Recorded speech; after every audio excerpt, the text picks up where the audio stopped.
Good morning. Hello, New Hampshire. I heard that I was coming to visit with the rowdiest, loudest, proudest Democrats in all of the United States of America.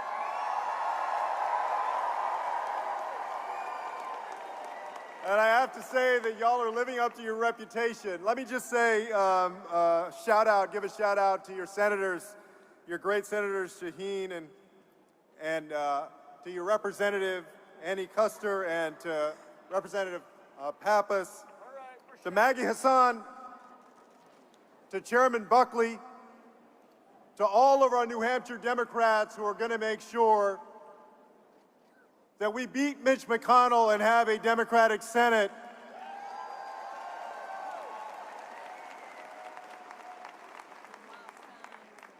You know, like many of you, my story is an immigrant's American dream story. I grew up along with my twin brother and my mother and my grandmother. My grandmother had come here when she was 7 years old as a little girl from Mexico with her sister because they lost their parents and their closest relatives lived in Texas. She never finished elementary school, so she worked as a maid, a cook, and a babysitter. She raised my mother as a single parent, and my mother raised my brother and me as a single parent. My brother Joaquin and I are proud products of the public schools of Texas.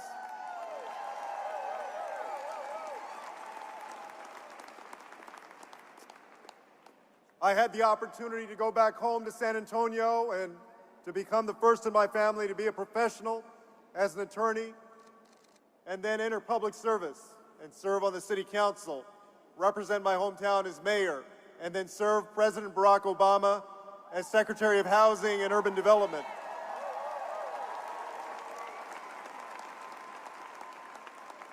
And during that time, I had the chance to visit and work with 100 different communities in 39 states. I'm running for president because I know that we already live in the greatest nation in the world and that we can work together as one nation toward one destiny to make it even greater in the years to come. I'm running because I know that there is going to be life after Donald Trump. And the important part of all of this is, what is that going to look like?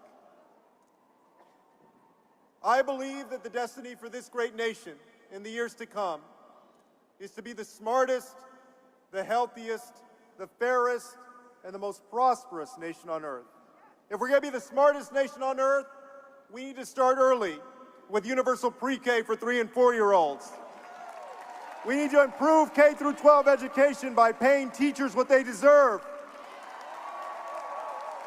improving our classrooms, reducing class sizes, making sure that public state universities, community colleges, and job training programs are tuition-free so that folks can afford it.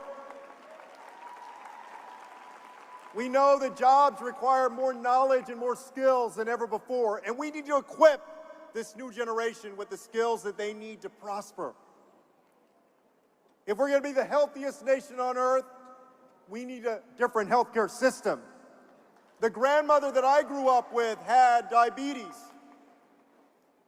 And as my brother and I got older and older, we watched as her condition got worse and worse. Until right before she passed away, she had to have one of her feet amputated, which is very common for severe diabetics. But that whole time she had Medicare. I want to strengthen Medicare for the people who have it and make sure it's available to every single person who wants it so that everybody can get great health care. And I want to make sure that we do things that we should have done a long time ago, like end the distinction between physical health care and mental health care and invest in mental health care for everybody who needs it. Making sure that we're the healthiest nation also means protecting a woman's right to choose, investing in reproductive health care at a time when it's under assault. If we're going to be a fairer nation, we need to reimagine our criminal justice system. investing in public defenders, in sentencing reform, cash bail reform, legalizing marijuana, and investing in diversion programs so that instead of ending up in jail, more young people are able to reach their dreams.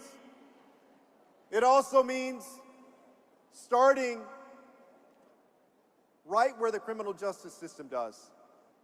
I'm proud that I was the first candidate to propose police reform in the United States so that we don't see more cases like Eric Garner or Michael Brown or Laquan McDonald or Sandra Bland or Pamela Turner. So that no matter who you are in this country, no matter the color of your skin or how much money you have or don't have or what neighborhood you're growing up in, you're treated the same. You have the same value. You feel every bit as much a part of this country as anyone else.